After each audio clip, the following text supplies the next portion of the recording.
During an unplanned detour through downtown Manhattan, former President Trump notices Sarah Miller, a 62-year-old homeless veteran, huddled in the rain near Trump Tower.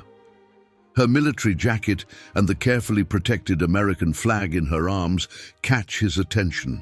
Despite his security team's concerns, he stops to speak with her, learning she served 3 tours in Afghanistan as a combat medic before PTSD, and her son's death in combat left her on the streets.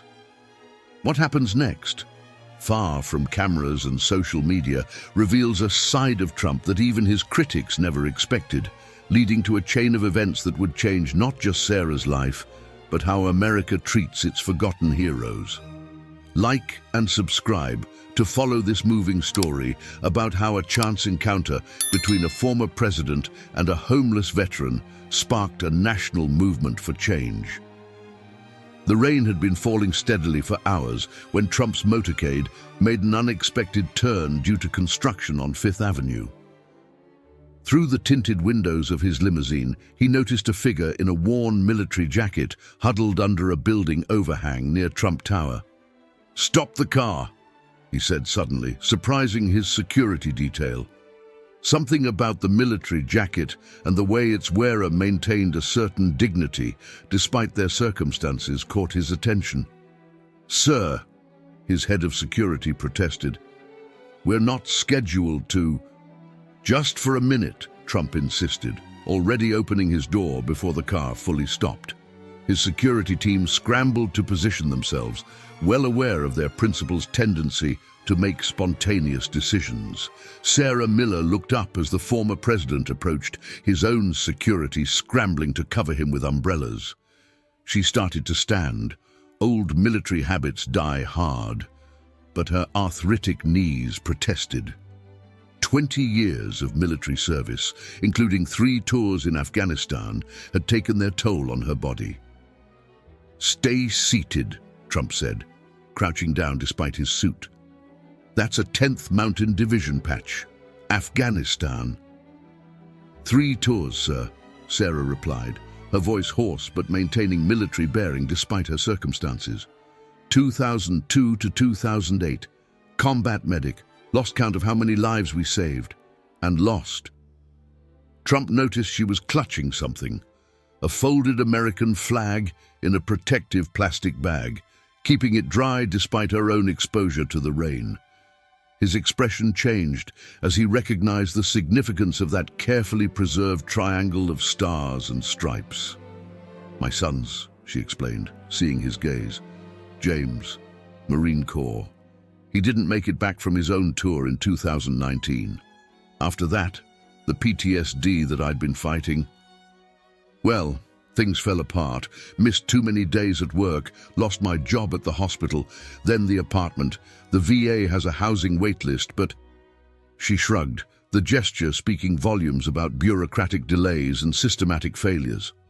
Trump was silent for a moment, remembering the many flag-draped coffins he'd seen during his presidency, the grief-stricken families at Dover Air Force Base, the weight of decisions that sent young Americans into harm's way. "How long have you been out here?" he asked, noting how she kept the flag dry while letting herself get soaked. 6 months, sir. I'm number 247 on the VA housing list. They say maybe another 4 months, if nothing changes. The shelters—" She hesitated. "The PTSD makes it hard. Too many people, too much noise. Out here is better sometimes." Trump looked at Trump Tower looming above them, then back at this soldier who'd given everything for her country only to end up on its streets. He thought about the empty apartments in his building, about the phone numbers still saved in his phone from his presidency. "That's not acceptable," he said quietly, more to himself than to her. He turned to his chief of security. "Call the manager at Trump Tower and get me the VA secretary's number. The direct line, not the office." "Sir," his security chief started to protest. "The schedule." "Can wait," Trump cut him off. "We've got a soldier here who's waited long enough already." What happened next wasn't about politics or publicity. There were no cameras present, No tweets, no media circus. Just a former commander-in-chief remembering his duty to the troops he once led, and a homeless veteran about to discover that sometimes help comes from the most unexpected places. Within an hour, Sarah found herself in a warm apartment in Trump Tower, still trying to process the sudden change in her circumstances. The former president hadn't simply made a gesture and moved on. He stayed, making call after call, cutting through VA bureaucracy with the efficiency that had once characterized his business deals. "It's temporary," Trump explained, "just until we sort out your permanent housing. But we're not leaving a veteran on the street. Not today, not ever." His personal physician had already been summoned to examine her knee, which showed signs of deterioration from both combat injuries and sleeping rough. Trump sat nearby, listening as Sarah shared more of her story while medical staff examined her. She told him about her time as a combat medic, the lives saved, the friends lost, the constant pressure of knowing your skills meant the difference between life and death. She spoke about her son James, how proud she was when he joined the Marines, and how that pride turned to grief when he was killed by an IED in 2019. "After that," she said, her voice cracking slightly, "the PTSD got worse. The nightmares came back. Started missing shifts at the hospital. You can't do that in the ER. They were patient at first, but eventually," Trump made another call. "Get me Pete at Veterans Affairs. Pete, it's Donald. I'm sitting here with a combat medic, 3 tours in Afghanistan, lost her son in combat, been waiting 6 months for housing while sleeping on the street. No, that's not acceptable. I want her paperwork expedited. Yes, I'll hold." While on hold, he turned to his staff. "Get me the numbers for the major VA hospitals in the area and find out who's running veteran housing programs in New York. Private sector, non-profits, everyone." Sarah watched as the former president spent the next 2 hours navigating the system he had once overseen, displaying a patience few associated with his public persona. He wasn't just making calls, he was taking notes, following up, ensuring things actually happened. "Your housing should be ready within 48 hours, he finally announced, "but there's something else we need to address. When was your last full medical checkup?" "The VA clinic has a 3-month waiting list for non-emergency care," she replied. Trump shook his head. "Not anymore.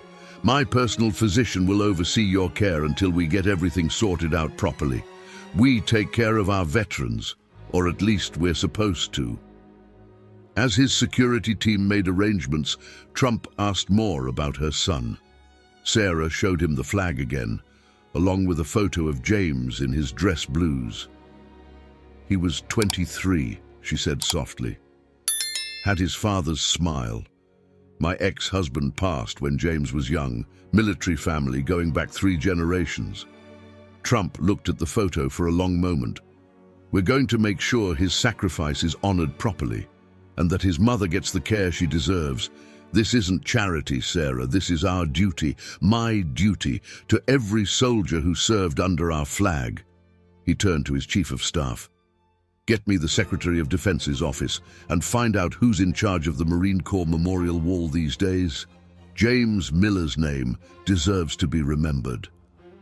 3 months later, Sarah Miller stood in her permanent apartment, provided through a new VA expedited housing program that had been implemented after Trump turned her case into a national cause. The former president had done more than just help one veteran.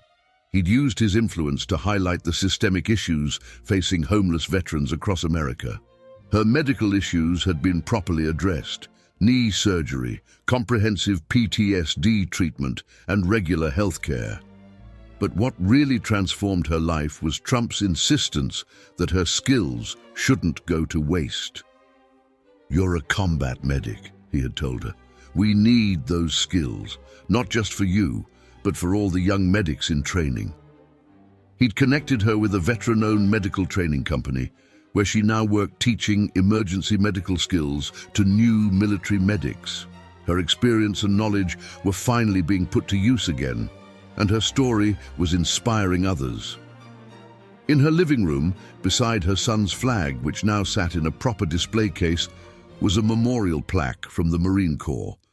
James's name had been added to the memorial wall, and Trump had attended the ceremony personally, without cameras or publicity. The story had eventually leaked to the media, though neither Trump nor Sarah had sought attention. Some tried to frame it politically, but Sarah wouldn't allow her experience to be weaponized. "This isn't about politics," she told reporters who finally tracked her down. "It's about one human being seeing another in need and taking action. He didn't do it for publicity. There were no cameras that day in the rain. He did it because it was right." Trump himself had said little about the incident, other than using it to push for faster VA reforms. He'd continued to check on Sarah's progress, not through staff, but with personal calls. Their conversations often turned to James, to service, to the price military families pay. The former president had turned her case into a catalyst for change. The VA implemented new protocols for handling veteran housing applications, particularly for combat veterans and Gold Star families. Medical care wait times were addressed through partnerships with private healthcare providers. Sarah's story had put a human face on a systemic problem, leading to real solutions. The Sarah Miller Act was introduced in Congress, proposing comprehensive reform of veteran care systems. Sometimes, Sarah told her medical students, many of them veterans themselves, the biggest changes start with the smallest moments of human connection. Sometimes it takes just one person willing to stop in the rain and see another human being's worth. Her classroom walls now displayed both her own military honors and her son's, along with a simple note from the former president. "Your country hasn't forgotten you. Neither have I."